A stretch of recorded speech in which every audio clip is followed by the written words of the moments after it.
मनेर थाना अंतर्गत फायरिंग की घटना में संलिप्त टॉप 10 अपराधकर्मी रोहित कुमार उर्फ एडी गिरफ्तार। दिनांक 20 दिसंबर 2025 को मनेर थाना अंतर्गत ग्राम माधोपुर में कुछ व्यक्तियों द्वारा अपना दबदबा बनाए रखने के लिए फायरिंग किए जाने की सूचना प्राप्त हुई थी। प्राप्त सूचना के आलोक में नगर पुलिस अधीक्षक पश्चिमी पटना के निर्देशन में थाना अध्यक्ष मनेर के नेतृत्व में पुलिस टीम का गठन किया गया। गठित टीम द्वारा छापेमारी के क्रम में दिनांक 21 दिसंबर 2025 को एक देसी कट्टा, एक जिंदा कारतूस, एक गोली का खोखा एवं एक मोबाइल बरामद करते हुए एक अभियुक्त को गिरफ्तार कर न्यायिक हिरासत में भेज दिया गया। गठित टीम द्वारा घटना में संलिप्त अन्य अभियुक्तों की गिरफ्तारी हेतु लगातार छापेमारी की जा रही थी। इसी क्रम में दिनांक 21 दिसंबर 2025 को पुलिस को गुप्त सूचना के आधार पर उक्त कांड में संलिप्त अभियुक्त रोहित कुमार उर्फ एडी को खगोल थाना क्षेत्र से विधिवत गिरफ्तार किया गया। गिरफ्तार अभियुक्त के निशानदेही पर उसके घर से एक देसी कट्टा एवं 4 जिंदा कारतूस बरामद करते हुए जब्त किया गया। गिरफ्तार अभियुक्त पूर्व से भी गंभीर आपराधिक मामलों में वांछित रहा है। इस पूरे मामले पर बात करते हुए सिटी एसपी पश्चिमी भानु प्रताप सिंह ने और क्या कुछ कहा, देखिए हमारी पूरी रिपोर्ट।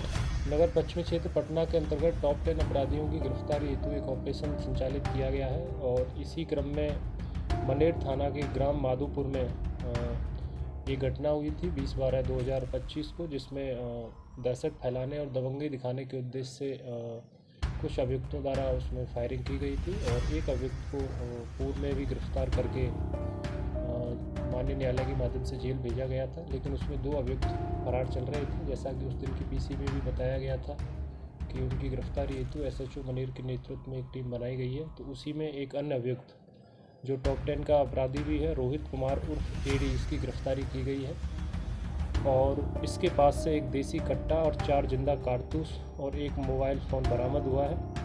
और ये जो अभियुक्त है मौलानीपुर थाना मनेर जिला पटना, वर्तमान में महादेव स्थान मनेर थाना जिला पटना का रहने वाला है और इस पर लगभग 1 दर्जन के आसपास केस दर्ज है।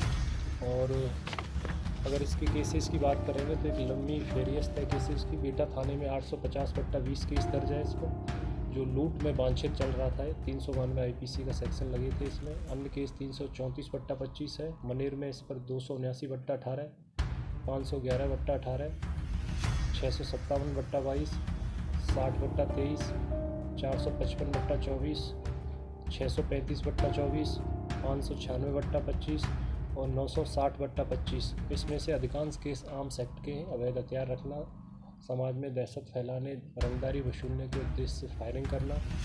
इसके अलावा लूट भी इसके अभियुक्त के द्वारा की गई थी। अभी इसको गिरफ्तार करके माननीय न्यायालय के माध्यम से जेल भेजा जा रहा है। और पूर्व में इस जो घटना हुई थी 20 दिसंबर 2025 को, इसमें अन्य अभियुक्त को एक को जेल भेजा गया है। जो बाकी एक अभियुक्त बचा है उसकी गिरफ्तारी हेतु भी लगातार छापेमारी की जा रही है। ये अपना छोटा सा गैंग चलाते थे जिसमें 5 से 7 इसी किस्म के जो दबंगई दिखाने वाले जो अभियुक्त हैं वो थे और इनका मुख्य जो पेशा है वो अपराध है। जैसे मैंने बताया कि 1 दर्जन के आसपास इस पे केस है। अभी ये जो लिस्ट हमने निकाली है बेटा और मनेर थाना क्षेत्र की है, दानापुर टू अनुमंडल की। एक ये भी संभावना है कि इनके द्वारा दूसरे थानों में भी, अनुमंडल से बाहर दूसरे अनुमंडलों में भी अपराध किए गए होंगे, उनको भी निकाला जा रहा है और आगे की इसमें कार्रवाई की जा रही है। और जिन जिन केसों में ये वांछित थे उनमें अलग से इनको पुलिस रिमांड पर लिया जाएगा और फिर पूछताछ अलग से की जाएगी। सर, इस तरह के लोगों को लगातार अन्य लोग भी दुरुपयोग करते हैं अपने साधन में, इसको लेकर क्या कुछ? नहीं, बिल्कुल सही बात है आपकी। अपराध एक काफ़ी उसके डायमेंशन होते हैं। विशेषकर ऐसे जो अपराधी हैं इनका उपयोग दूसरे जो संगठित बड़े अपराधी हैं उनके द्वारा इनका लिया जाता है, चाहे कॉन्ट्रैक्ट किलिंग हो, चाहे रंगदारी वसूलना हो, चाहे दहशत फैलाना हो या फिर दबंगई समाज में फैलानी हो। तो ऐसे अपराधियों का यूज किया जाता है इसमें। और इसी संदर्भ में एक गिरफ्तारी कल भी हुई है टॉप 10 अपराधी छोटे सरकार की, वो भी उसी किस्म का अपराधी था।